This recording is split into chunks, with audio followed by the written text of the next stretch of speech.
ادبی مرکز کمراز کے اہتمام سے مرکز کے صدر دفتر کانسپورہ بارہمولہ میں ایک عظیم الشان حسینی مشاعرے کا انعقاد کیا گیا۔ مشاعرے کی صدارت بزرگ شاعر اور قلمکار سید سعد الدین سعدی نے کی، جبکہ معروف شاعر شہناز رشید اور عبدالخالق شمس بھی ایوان صدارت میں موجود تھے۔ ادبی مرکز کمراز کے جنرل سیکریٹری شبنم تلگرامی نے مہمانوں اور شعراء کا والہانہ استقبال کیا۔ مشاعرے میں جن شعراء نے امام عالی مقام حضرت امام حسین اور شہدائے کربلا کو خراج پیش کیا، ان میں شیر علی مشغول، سید اختر منصور، غلام الدین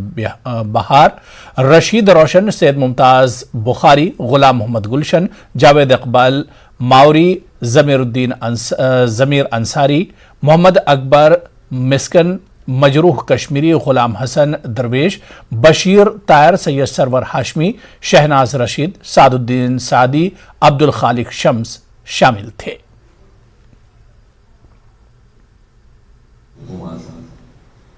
مگر یہ بھی عقیدت احترام سان